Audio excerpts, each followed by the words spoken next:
This TFMR podcast is brought to you by your friends at JM Bullion.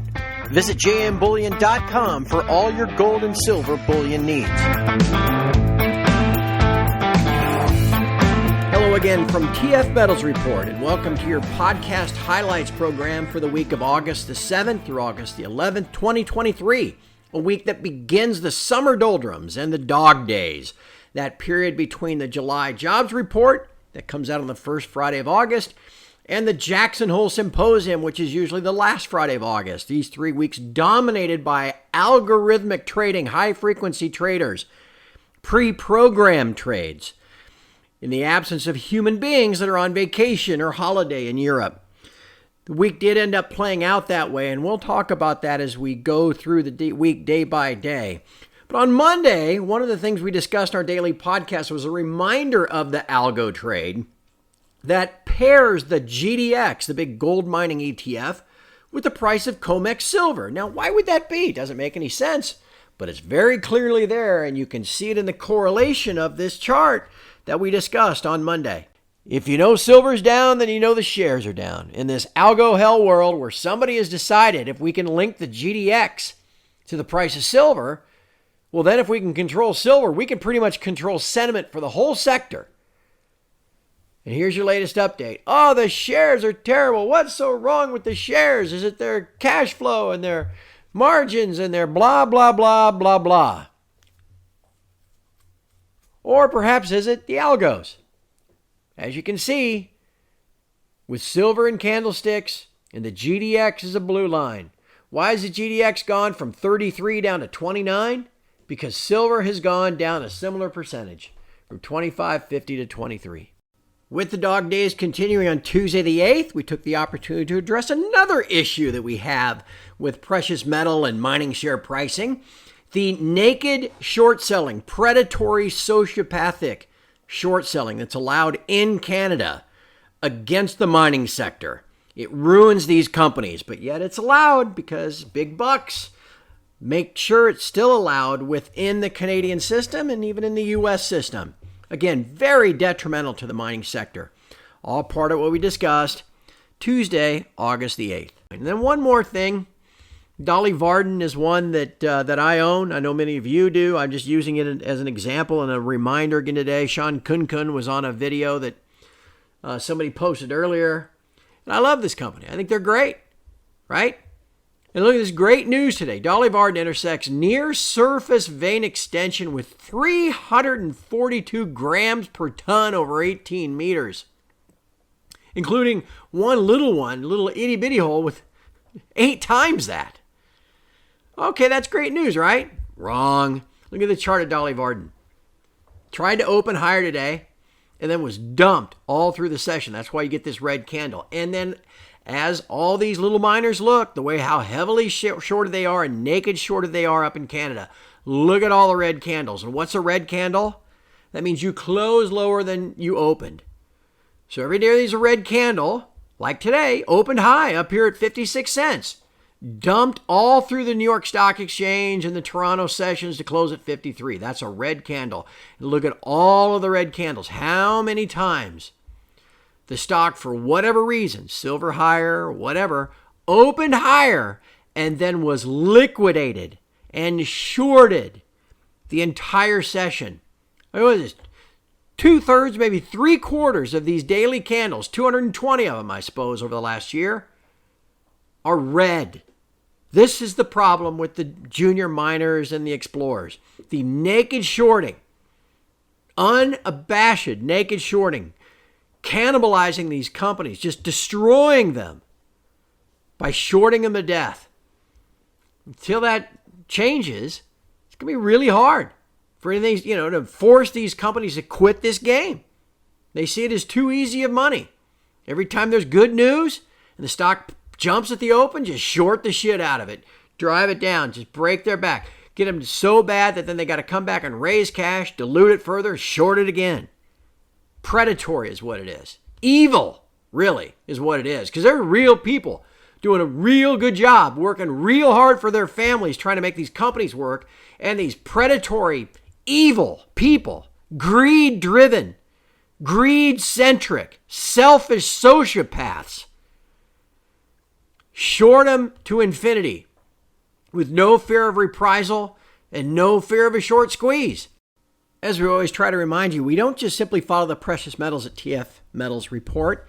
If you're going to follow gold, you got to follow just about everything. And one of the sectors we keep a close eye on is the energy sector.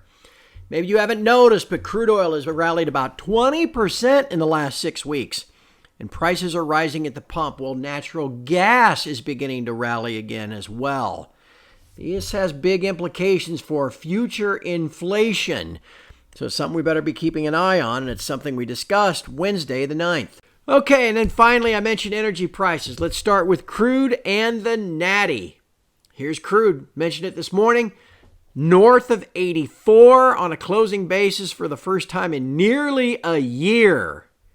Every other time it's come up to this level, it's turned and reversed back down. It's been steadily climbing now for about 6 weeks. Up 20%?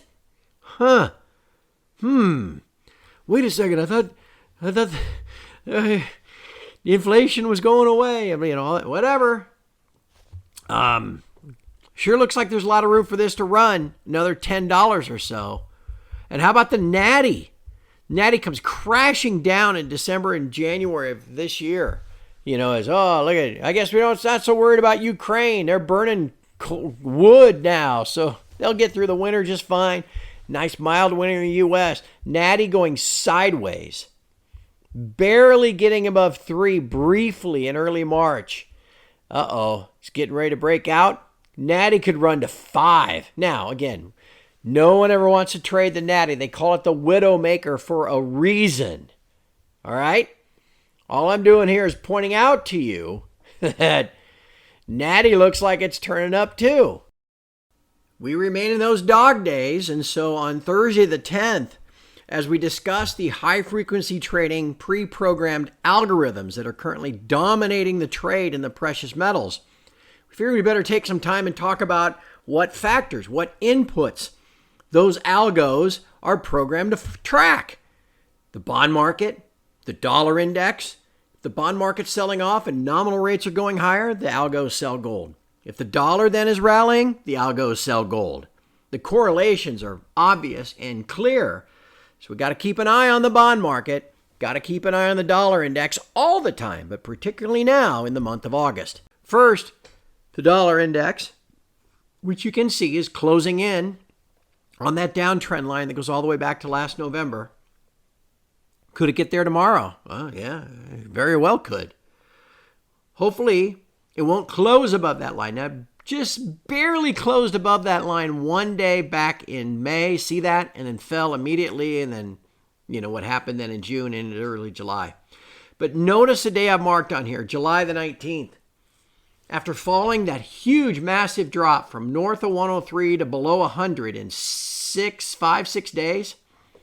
Remember we waited for the bounce, kept waiting. Then finally it began. When did it begin? July the 19th. The dollar has now rallied 2.5 points since July the 19th. What happened on July the 19th? I went back and looked. There was some data on home sales, but it was nothing. It was just as if, well, okay, here's a little dead cat bounce in the dollar. It was not a dead cat bounce. Later, about 8 days later on the 27th, that was when we got the first guess at GDP that came in stronger than expected and all that other data that Thursday, and that's when all hell started to break loose. But everything turned on July the 19th. You can see this on the next chart, which is the yield on the 10-year note. July the 19th, after yields were falling over a period of 2 weeks from 410 down to 375 with the falling dollar, all of a sudden yields began to spike. When? July the 19th. And where the dollar's rallied 2.5 points, yield on the 10-year note's gone from 375 to 410, 35 basis points higher. So you put the two together, and what do the machines do? They sell COMEX gold and they sell COMEX silver. And on Friday, August the 11th, we wrap up the first week of the Dog Day Summer Doldrums with the perfect Dog Day Summer Doldrum trade. Human carbon-based traders on vacation, on holiday, you're left with nothing but the algos. The algos scan the headlines and move the bond market. Different algos see the bond market move, they move the dollar. Different algos see the dollar move and they move the precious metals. And you can see this plainly on the two charts as we wrap up this week. Intraday 5-minute candlesticks of the dollar index and the price of December COMEX gold. The dollar index surging higher at 7:30 this morning, Central Time, with the release of the producer price index. As the dollar surged, gold plunged at 7:30.